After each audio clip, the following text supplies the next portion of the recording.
श्री गणेशाय नमः। श्री सरस्वती माता नमः। श्रीमद्भागवत महापुराण की जय। जय जय श्री राधे श्याम। श्रीमद्भागवत महापुराण प्रथम खंड चतुर्थ स्कंद चतुर्थो अध्याय सती का अग्नि प्रवेश। श्री मैत्रेय जी कहते हैं, विदुर जी इतना कहकर भगवान शंकर मौन हो गए। उन्होंने देखा कि दक्ष के यहाँ जाने देने अथवा जाने से रोकने दोनों ही अवस्थाओं में सती के प्राण त्याग की संभावना है।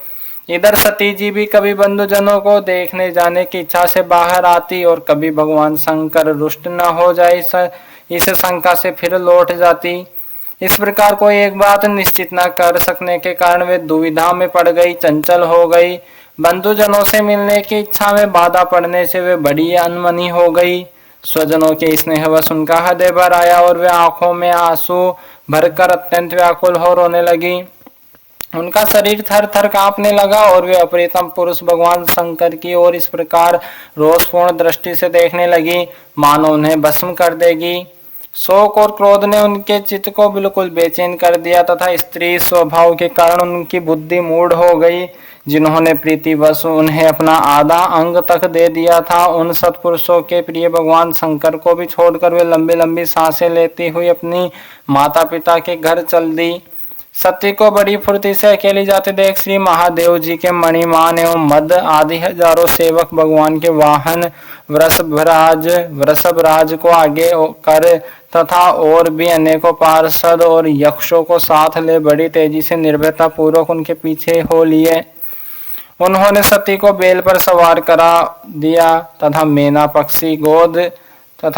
पक्षी गेंद दर्पण और कमल आदि खेल की सामग्री, श्वेत छत्र, चवर और माला आदि राज चिन्ह तथा दुंदुबी, शंख और बांसुरी आदि गाने बजाने के सामानों से सुसज्जित हो वे उनके साथ चल दिए।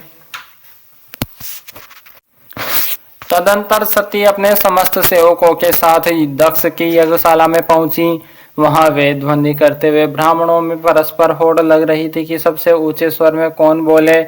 सब और ब्रह्म ऋषि और देवता विराजमान थे तथा जहां तहां मिट्टी, कांठ, लोहे, सोने, डाब और चर्म के पात्र रखे हुए थे।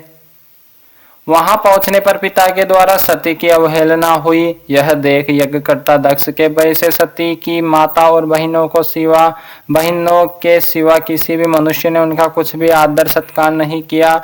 अवश्य ही उनकी माता और बहनें बहुत प्रसन्न हुई और प्रेम से गदगद होकर उन्होंने सती जी को आदर पूर्वक गले लगाया। किंतु सती जी ने पिता से अपमानित होने के कारण बहनों के कुशल प्रश्न सहित प्रेम पूर्ण वार्तालाप तथा माता और मौसियों के सम्मान पूर्वक दिए हुए उपहार और सुंदर आसन आदि को स्वीकार नहीं किया। सर्वलोकेश्वरी देवी सती का यज्ञ मंडप में तो अनादर हुआ ही था, उन्होंने यह भी देखा कि उस यज्ञ में भगवान शंकर के लिए कोई भाग नहीं दिया गया है और पिता दक्ष उनका बड़ा अपमान कर रहा है। इससे उन्होंने बहुत क्रोध हुआ। ऐसा जान पड़ता था मानो वे अपने रोष से संपूर्ण लोकों को भस्म कर देंगे। दक्ष को कर्म मार्ग के अभ्यास से बहुत घमंड हो गया था। उसे शिव जी से द्वेष करते देख जब सती के साथ आए हुए भूत उसे मारने को तैयार हुए तो देवी सती ने उन्हें अपने तेज से रोक दिया और सब लोगों को सुनाकर पिता की निंदा करते हुए क्रोध से लड़खड़ाती हुई वाणी में कहा। देवी सती ने कहा, पिताजी, भगवान शंकर से बड़ा तो संसार में कोई भी नहीं है। वे तो सभी देहधारियों के प्रिय आत्मा है, उनका न कोई प्रिय है और न अप्रिय, अतएव उनका किसी भी प्राणी से वैर नहीं है। वे तो सबके कारण एवं स्वरूप है। आपके सिवा और ऐसा कौन है जो उनसे विरोध करेगा। द्विजवर, आप जैसे लोग दूसरों के गुणों में भी दोष ही देखते हैं, किंतु कोई साधु पुरुष ऐसा नहीं करते। जो लोग दोष देखने की बात तो अलग ही रही, दूसरों के थोड़े से गुणों को भी बड़े रूपों में देखना चाहते हैं, वे सबसे श्रेष्ठ हैं। खेद है कि आपने ऐसे महापुरुषों पर भी दोषारोपण ही किया। जो दुष्ट मनुष्य इस स्वरूप जड़ शरीर को ही आत्मा मानते हैं, वे यदि ईर्ष्यावश सर्वदा ही महापुरुषों की निंदा करे तो यह कोई आश्चर्य की बात नहीं है, क्योंकि महापुरुष तो उनकी इस चेष्टा पर कोई ध्यान नहीं देते, परंतु उनके चरणों की धूलि उनके इस अपराध को नह सहकर उनका तेज नष्ट कर देती है। अतः महापुरुषों की निंदा जैसा जघन्य कार्य उन दुष्ट पुरुषों को ही शोभा देता है। जिनका शिव यह दो अक्षरों का नाम प्रसंगवश एक बार भी मुख से निकल जाने पर मनुष्य के समस्त पापों को तत्काल नष्ट कर देता है और जिनकी आज्ञा का कोई भी उल्लंघन नहीं कर सकता। अहो उन्हीं पवित्र कीर्ति मंगलमय भगवान शंकर से आप द्वेष करते हैं। अवश्य ही आप अमंगल रूप है। अरे महापुरुषों के मन मधुकर ब्रह्मानंदमय रस का पान करने की इच्छा से जिनके चरण कमलों का निरंतर सेवन किया करते हैं और जिनके चरणारविंद सकाम पुरुषों को उनके अभिष्ट भोग भी देते हैं, उन विश्व बंधु भगवान शिव से आप वेर करते हैं। वे केवल नाम मात्र के शिव है, उनका वेश अशिव रूप है, अशिव रूप अमंगल रूप है। इस बात को आपके सिवा दूसरा कोई देवता संभवतः नहीं जानते, क्योंकि जो भगवान शिव शमशान भूमिस्थ नरमुंडों की माला, चिता की भस्म और हड्डियां पहने, जटा बिखेरे भूत पिशाचों के साथ शमशानों में निवास करते हैं, उन्हीं के चरणों पर से गिरे हुए निर्माल्य को ब्रह्मा आदि देवता अपने सिर पर धारण करते हैं। यदि निरंकुश लोग धर्म मर्यादा की रक्षा करने वाले अपने पूजनीय स्वामी की निंदा करे तो अपने में उसे दंड देने की शक्ति न होने पर कान बंद करके वहां से चला जाए और यदि शक्ति हो तो बलपूर्वक पकड़कर उस बकवाद करने वाली अमंगल रूप दुष्ट जिह्वा को काट डाले। इस पाप को रोकने के लिए स्वयं अपने प्राण तक दे दे, यही धर्म है। आप भगवान नीलकंठ की निंदा करने वाले हैं, इसलिए आपसे उत्पन्न हुए इस शरीर को अब मैं नहीं रख सकती। यदि भूल से कोई निंदित वस्तु खा ली जाए तो उसे वमन करके निकाल देने से ही मनुष्य की शुद्धि बताई जाती है। जो महामुनि निरंतर अपने स्वरूप में ही रमण करते हैं, उनकी बुद्धि सर्वथा वेद के विधि निषेधमय वाक्यों का अनुसरण नहीं करती। जिस प्रकार देवता और मनुष्यों की गति में भेद रहता है, उसी प्रकार ज्ञानी और अज्ञानी की स्थिति में भी एक सी नहीं होती। इसलिए मनुष्य को चाहिए कि वह अपने ही धर्म मार्ग में स्थित रहते हुए भी दूसरों के मार्ग की निंदा न करे। प्रवृत्ति और निवृत्ति रूप दोनों ही प्रकार के कर्म ठीक है। वेद में उनके अलग अलग रागी और विरागी दो प्रकार के अधिकारी बताए गए हैं।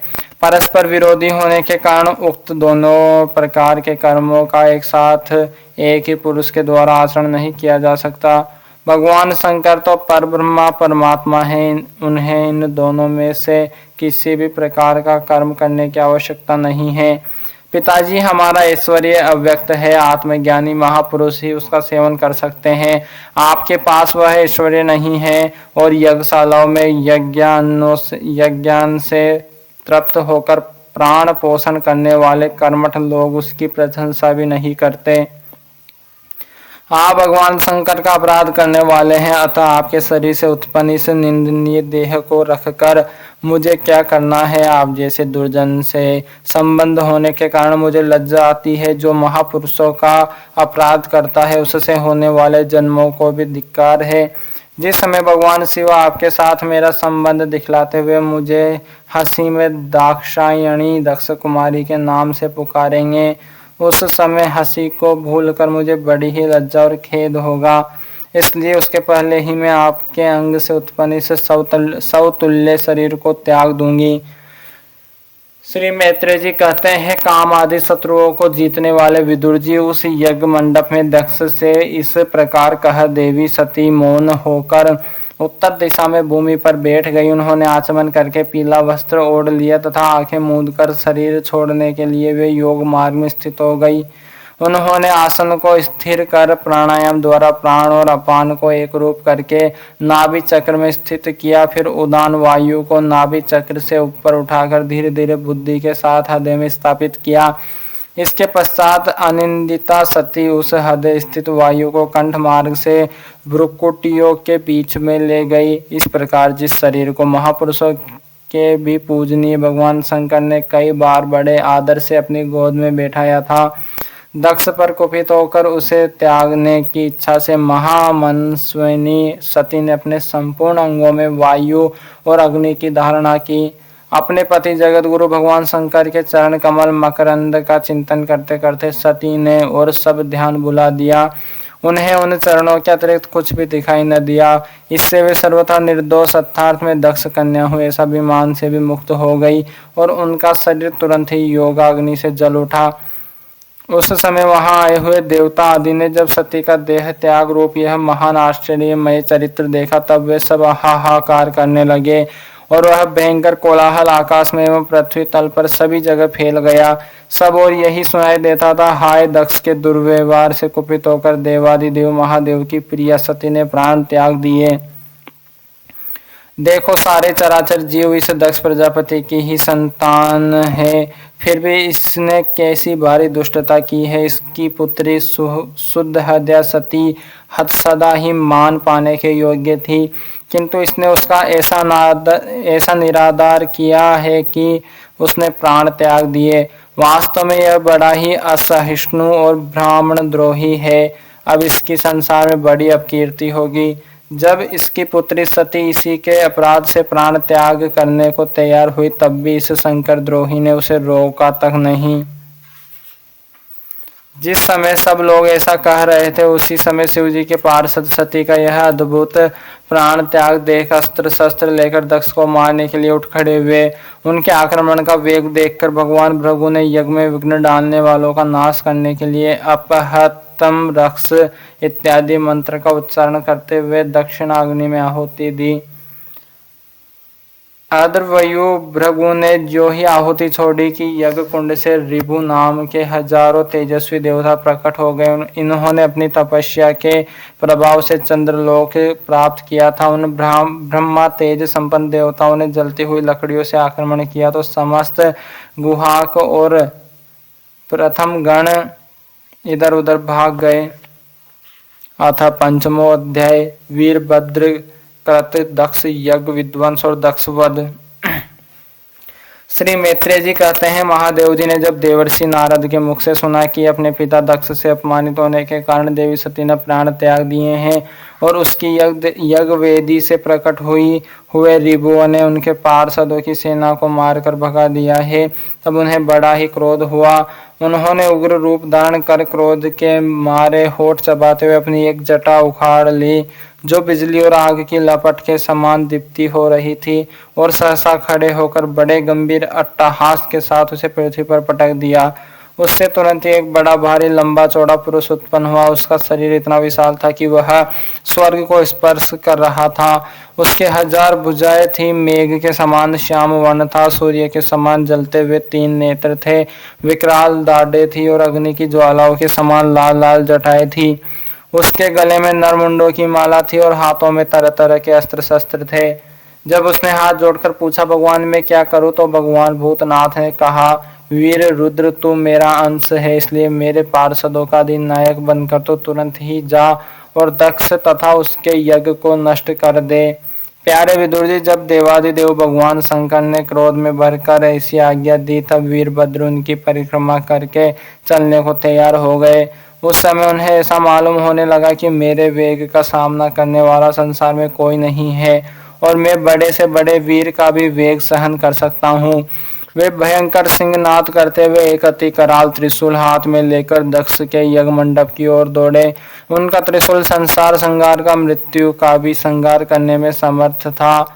भगवान रुद्र के और भी बहुत से सेवक गर्जना करते हुए उनके पीछे हो लिए। उस समय वीरभद्र के पैरों के नुपुर आदि आभूषण झनन झनन बजते जाते थे। इधर यज्ञशाला में बैठे हुए ऋत्विज यजमान सदस्य तथा अन्य ब्राह्मण और ब्राह्मणियों ने जब उत्तर दिशा की ओर धूल उड़ती देखी तब वे सोचने लगे, अरे यह अंधेरा सा कैसे होता आ रहा है, यह धूल कहाँ से छा गई।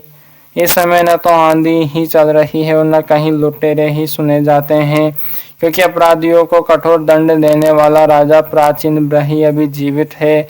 अभी गौओं के आने का समय भी नहीं हुआ है, फिर यह धूल कहाँ से आई।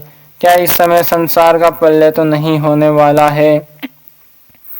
तब दक्ष पत्नी प्रसूति एवं अन्य स्त्रियों ने व्याकुल होकर कहा, प्रजापति दक्ष ने अपनी सारी कन्याओं के सामने बेचारी निरपराधा सती का तिरस्कार किया था। मालूम होता है यह उसी पाप का फल है, अथवा हो न हो यह संगार मूर्ति भगवान रुद्र के अनादर का ही परिणाम है।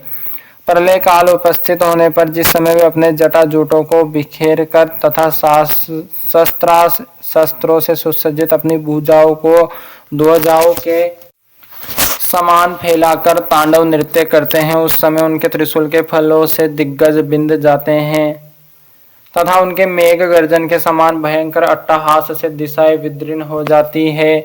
उस समय उनका तेज असहा होता है, वे अपनी बोहें टेढ़ी करने के कारण बड़े दूरदर्श जान पड़ते हैं और उनकी विकराल दाढ़ों से तारागण अस्त व्यस्त हो जाते हैं। उन क्रोध में भरे हुए भगवान शंकर को बार बार कुपित करने वाला पुरुष साक्षात विधाता ही क्यों न हो, क्या कभी उसका कल्याण हो सकता है? जो लोग महात्मा दक्ष के यज्ञ में बैठे थे वे भय के कारण एक दूसरे की ओर कातर दृष्टि से निहारते हुए ऐसी ही तरह तरह की बातें कर रहे थे कि इतने में ही आकाश और पृथ्वी में सब और सहस्त्र भयंकर उत्पात होने लगे। विदुर जी इस समय दौड़कर आए हुए रुद्र सेवकों ने उस महान यज्ञ मंडप को सब ओर से घेर लिया। वे सब तरह तरह के अस्त्र शस्त्र लिए हुए थे, उनमें कोई बोने, कोई भूरे रंग के, कोई पीले और कोई मगर के समान पेट और मुख वाले थे।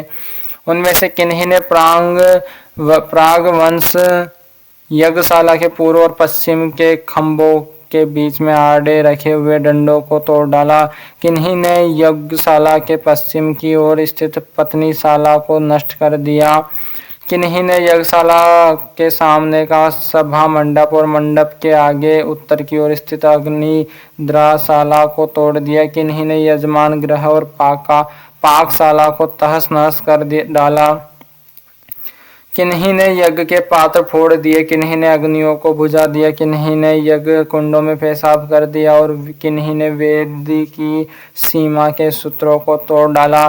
कोई कोई मुनियों को तंग करने लगे, कोई स्त्रियों को डराने धमकाने लगे और किन्हीं ने अपने पास होकर भागते हुए देवताओं को पकड़ लिया।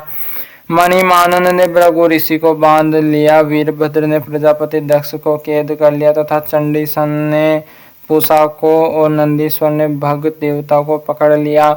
भगवान शंकर के पार्षदों की यह भयंकर लीला देखकर तथा उनके कंकड़ पत्थरों की मार से बहुत तंग आकर वहां जितने रीतित्वज सदस्य और देवता लोग थे सबके सब जहां तहां भाग गए।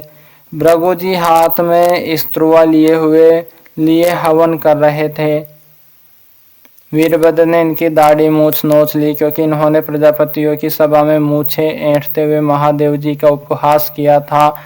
उन्होंने क्रोध में भरकर भग देवताओं को पृथ्वी पर पटक दिया और उनकी आंखें निकाल ली, क्योंकि जब दक्ष देव सभा में श्री महादेव जी को बुरा भला कहते हुए शाप दे रहे थे उस समय इन्होंने दक्ष को सेन देकर उकसाया था। इसके पश्चात जैसे अनिरुद्ध के विवाह के समय बलराम जी ने कलिंग राज के दांत उखाड़े थे, उसी प्रकार उन्होंने पूषा के दांत तोड़ दिए, क्योंकि जब दक्ष ने महादेव जी को गालियां दी थी उस समय ये दांत दिखाकर हंसे थे। फिर वे दक्ष की छाती पर बैठकर एक तेज तलवार से उसका सिर काटने लगे, परंतु बहुत प्रयत्न करने पर भी उसे धड़ से अलग न कर सके। जब किसी भी प्रकार से अस्त्र शस्त्रों से दक्ष की त्वचा नहीं कटी तब वीरभद्र को बड़ा आश्चर्य हुआ और वे बहुत देर तक विचार करते रहे। तब उन्होंने यज्ञ मंडप में यज्ञ पशुओं को जिस प्रकार मारा जाता था उसे देखकर उसी प्रकार दक्ष रूप उस यजमान पशु का सिर धड़ से अलग कर दिया। यह देखकर भूत प्रेत और पिशाच आदि तो उनके इस कर्म की प्रशंसा करते हुए वाह वाह करने लगे और दक्ष के दल वालों में हाहाकार मच गया। वीरभद्र ने अत्यंत कुपित होकर दक्ष के सिर को यज्ञ की दक्षिण अग्नि में डाल दिया और उस यज्ञशाला में आग लगाकर यज्ञ को विध्वंस करके वे कैलाश पर्वत को लौट गए। अथ छठो अध्याय ब्रह्मादि देवताओं का कैलाश आकर श्री महादेव जी को मनाना। श्री मैत्रेय जी कहते हैं, विदुर जी, इस प्रकार जब रुद्र के सेवकों ने समस्त देवताओं को हरा दिया और उनके संपूर्ण अंग प्रत्यंग भूत प्रेतों के त्रिशूल पट्टी से खड़ग गदा परिग और मुदगर आदि आयुधों से छिन्न भिन्न हो गए, तब वे ऋत्विज और सदस्यों के सहित बहुत ही डरकर ब्रह्मा जी के पास पहुंचे और प्रणाम करके उन्हें सारा वृत्तांत का सुनाया। भगवान ब्रह्मा जी और सर्वंतर्यामी श्री नारायण पहले से ही इस भावी उत्पात को जानते थे, इसी से वे दक्ष के यज्ञ में नहीं गए थे। अब देवताओं के मुख से वहां की सारी बात सुनकर उन्होंने कहा, देवताओं, परम समर्थ तेजस्वी पुरुषों से कोई दोष भी बन जाए तो भी उसके बदले में अपराध करने वाले मनुष्य का भला नहीं हो सकता। फिर तुम लोगों ने तो यज्ञ में भगवान शंकर का प्राप्य भाग न देकर उनका बड़ा भारी अपराध किया है, परंतु शंकर जी बहुत शीघ्र प्रसन्न होने वाले हैं, इसलिए तुम लोग शुद्ध हृदय से उनके पैर पकड़कर उन्हें प्रसन्न करो, उनसे क्षमा मांगो। दक्ष के दुर्वचन रूपी बाणों से उनका हृदय तो पहले से ही बिंद रहा था, उस पर उनकी प्रिय सती जी का वियोग हो गया है। इसलिए यदि तुम लोग चाहते हो कि वह यज्ञ फिर से आरंभ होकर पूर्ण हो तो पहले जल्दी जाकर उनसे अपने अपराधों के लिए क्षमा मांगो, नहीं तो उनके कुपित होने पर लोकपालों के सहित इन समस्त लोगों का भी बचना संभव है। भगवान रुद्र परम स्वतंत्र हैं, उनके तत्व और शक्ति सामर्थ्य को न तो कोई ऋषि मुनि देवता और यज्ञ स्वरूप देवराज इंद्र ही जानते हैं और न स्वयं में ही जानता हूँ, फिर दूसरों की तो बात ही क्या है। ऐसी अवस्था में उन्हें शांत करने का उपाय कौन कर सकता है। देवताओं से इस प्रकार कहकर ब्रह्मा जी उनको, प्रजापतियों को और पितरों को साथ ले अपने लोक से पर्वत श्रेष्ठ कैलाश हो गए, जो भगवान शंकर का प्रिय धाम है। उस कैलाश पर औषधि, तप, मंत्र तथा योग आदि उपयोगों से सिद्धि को प्राप्त हुए और जन्म से ही सिद्ध देवता नित्य निवास करते हैं। किन्नर, गंधर्व और अप्सरा आदि सदा वहां बने रहते हैं। उसके मणिमय शिखर है जो नाना प्रकार की धातुओं से रंग बिरंगे प्रतीत होते हैं। उस पर अनेक प्रकार के वृक्ष, लता और गुलमादि छाए हुए हैं, जिनमें झुंड के झुंड जंगली पशु विचरते रहते हैं। वहां निर्मल जल के अनेकों झरने बहते हैं और बहुत सी गहरी कंदरा और ऊंचे शिखरों के कारण वह पर्वत अपने प्रियतमों के साथ विहार करती हुई सिद्ध पत्नियों का क्रीड़ा स्थल भी बना हुआ है।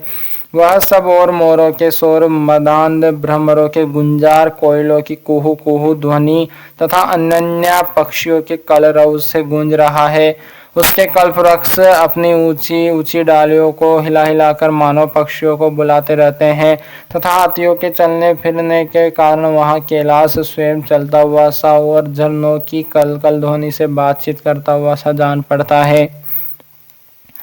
मंदार, पारिजात, सरल, तमाल, साल, ताड़, कचनार, असन और अर्जुन के वृक्षों से वह पर्वत बड़ा ही सुहावना जान पड़ता है। आम, कदम्ब, नीप, नाग, पुनाग, चंपा, गुलाब, अशोक, मोलसिरी, कुंद, कुर्बक, सुनहरे सतपत्र, कमल, इलायची और मालतिकी, मनोहर लताएं तथा कुब्जक, मोगरा और माधवी की बेलें भी उसकी शोभा बढ़ाती है।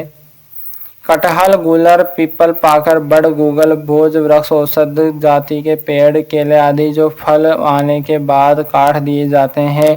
सुपारी, राजपूत, जामुन, खजूर, आमड़ा, आम, पियाल, महुआ और लिसोड़ा आदि विभिन्न प्रकार के वृक्षों तथा पोले और ठोस बांस के झुरमुटों से वह पर्वत बड़ा ही मनोहर मालूम होता है। उसके सरोवर में कुमुद, उत्पल, कलहार और सतपत्र आदि अनेक जाति के कमल खिले रहते हैं। उनकी शोभा से मुग्ध होकर कलरव करते हुए झुंड के झुंड पक्षियों से वह बड़ा ही भला लगता है।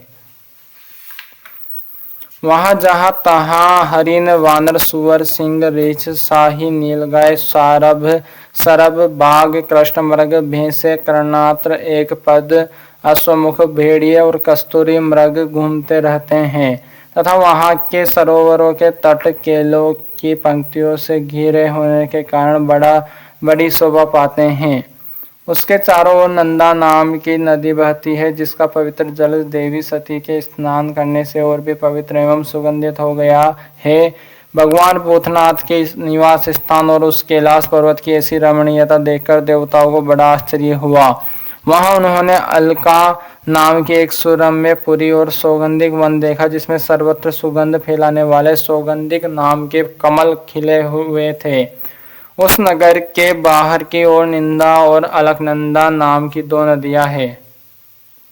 उस नगर के बाहर की ओर नंदा और अलकनंदा नाम की दो नदियां हैं। वे तीर्थपाद श्री हरि की चरण रज के संयोग से अत्यंत पवित्र हो गई है। विदुर जी, उन नदियों में रति विलास से थकी हुई देवांगनाएं अपने अपने निवास स्थान से आकर जल क्रीड़ा करती है और उसमें प्रवेश कर अपने प्रियतमों पर जल उलीचती है। स्नान के समय उनका तुरंत का लगाया हुआ कुमकुम धूल से जाने से जल पीला हो जाता है। उस कुमकुम मिश्रित जल को हाथी प्यास न होने पर भी गंध के लोभ से स्वयं पीते और अपनी हथिनियों को भी पिलाते हैं। अलकापुरी पर चांद, सोने और बहुमूल्य मणियों के सैकड़ों विमान छाए हुए थे, जिनमें अनेकों यक्ष पत्नियां निवास करती थी। इनके कारण वह विशाल नगरी बिजली और बादलों से छाए हुए आकाश के समान जान पड़ती थी। यक्षराज कुबेर की राजधानी उस अलकापुरी को पीछे छोड़कर देवगण सौगंधिक वन में आए। वह वन रंग बिरंगे फल फूल और पत्तों वाले अनेकों कल्प वृक्षों से सुशोभित था। उसमें कोकिल आदि पक्षियों का कलरव और भौरों का गुंजार हो रहा था तथा राजहंसों के परम प्रिय कमल कुसुमों से सुशोभित अनेकों सरोवर थे। वह वन जंगली हाथियों के शरीर की रगड़ लगने से घिसे हुए हरिचंदन वृक्षों का स्पर्श करके चलने वाली सुगंधित वायु के द्वारा यक्ष पत्नियों के मन को विशेष रूप से मथे डालता था। बावलियों की सीढ़ियां वैदुर्य मणि की बनी हुई थी, उनमें बहुत से कमल खिले रहते थे। वहां अनेकों किमपुरुष जी बहलाने के लिए आए हुए थे। इस प्रकार उस वन की शोभा निहारते जब देवगण कुछ आगे बढ़े तब उन्हें पास ही एक वट वृक्ष दिखलाई दिया।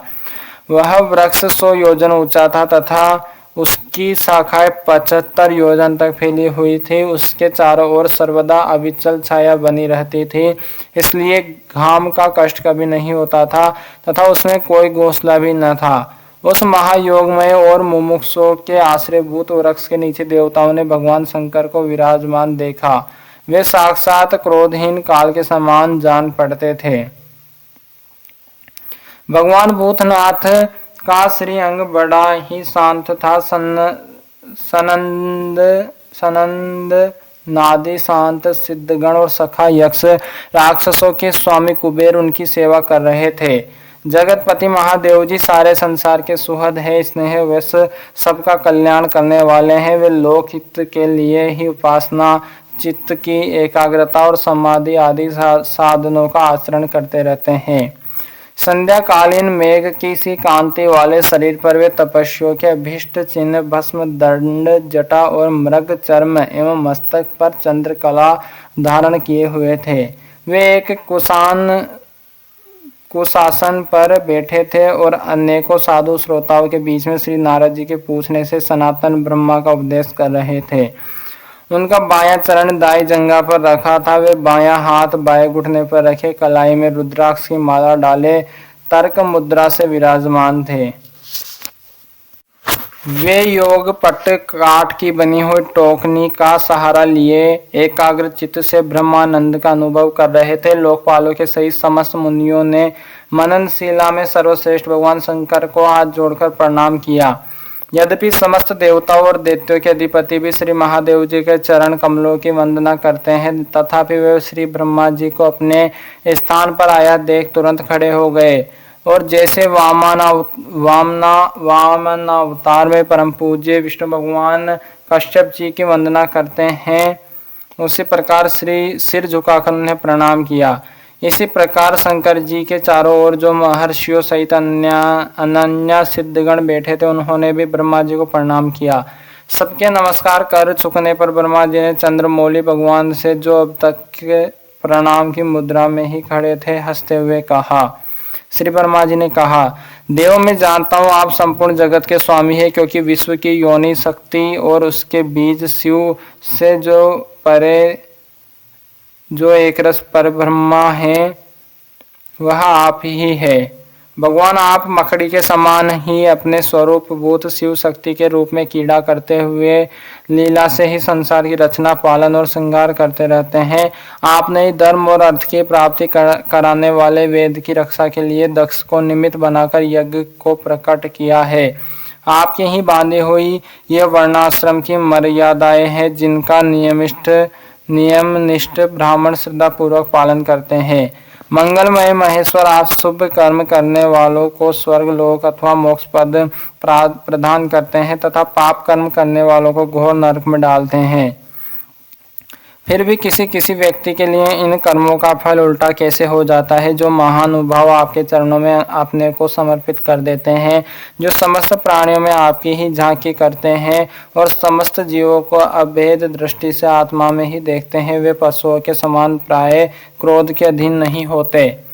जो लोग वेद बुद्धि होने के कारण कर्मों में ही आसक्त हैं, जिनकी नियति अच्छी नहीं है, दूसरों की उन्नति देखकर जिनका चित्त रात दिन कूड़ा करता है, और जो मर्म भेदी अज्ञानी अपने दुर्वचनों से दूसरों का चित्त दुखाया करते हैं, आप जैसे महापुरुषों के लिए उन्हें भी मारना उचित नहीं है, क्योंकि वे बेचारे तो विधाता के ही मारे हुए हैं। देव भगवान कमल नाभ की प्रबल माया से मोहित हो जाने के कारण यदि किसी पुरुष की कभी किसी स्थान में भेद बुद्धि होती है, तो भी साधु पुरुष अपने पर दुख कातर स्वभाव के कारण उस पर कृपा ही करते हैं। देववश जो कुछ हो जाता है, वे उसे रोकने का प्रयत्न नहीं करते।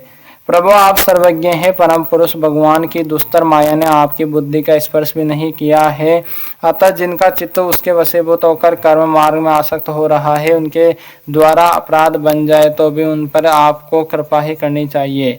भगवान आप सबके मूल है, आप ही संपूर्ण यज्ञों को पूर्ण करने वाले हैं। यज्ञ भाग पाने का भी आपको पूरा अधिकार है, फिर भी इस दक्ष यज्ञ के बुद्धिहीन याजकों ने आपको यज्ञ भाग नहीं दिया, इससे यह आपके द्वारा विध्वस्त हुआ। अब आप इस अपूर्ण यज्ञ का पुनरुद्धार करने की कृपा करें। प्रभु ऐसा कीजिए जिससे यजमान दक्ष फिर जी उठे, भगवत देवताओं को नेत्र मिल जाए, भृगु जी की दाढ़ी मूछे आ जाए और पूषा के पहले के ही समान दांत निकल आए। रुद्रदेव अस्त्र शस्त्र और पत्थरों की बौछार से जिन देवता और ऋत्विजों के अंग प्रत्यंग घायल हो गए हैं, आपकी कृपा से वे फिर ठीक हो जाए। यज्ञ संपूर्ण होने पर जो कुछ शेष रहे वह सब आपका भाग होगा। यज्ञ विध्वंसक आज यह यज्ञ आपके ही भाग से पूर्ण हो। श्री शंकर भगवान की, श्रीमद् भागवत महापुराण की जय, श्री सीताराम भगवान की जय, श्री राधे श्याम जी सरकार की जय, हनुमान जी महाराज की जय, उमापति महादेव की जय, सतीपति महादेव की जय, गौ माता की जय, सनातन धर्म की जय, वृंदावन बिहारी लाल की जय, सनकादि मुनि की जय, मैत्रेय जी महाराज की जय, सोनक जी महाराज की जय, वेशांपराणे महाराज की जय, सुखदेव जी महाराज की जय, विदुर जी महाराज की जय, नारायण भगवान की जय, ब्रह्मा जी भगवान की जय, सभी विप्र ब्राह्मण की जय, सभी संतन की जय, सभी विरक्त संतन की जय, सभी विरक्त ब्राह्मण की जय, सभी पितरन की जय, यज्ञ भगवान की जय, श्रीमद् भागवत महापुराण की जय, गौ माता की जय, सनातन धर्म की जय, जय जय श्री राधे श्याम, वृंदावन धाम की जय, जय जय श्री राधे श्याम, सबको मिले श्री वृंदावन धाम। नमः पार्वती पतये, हर हर महादेव। सीताराम भगवान की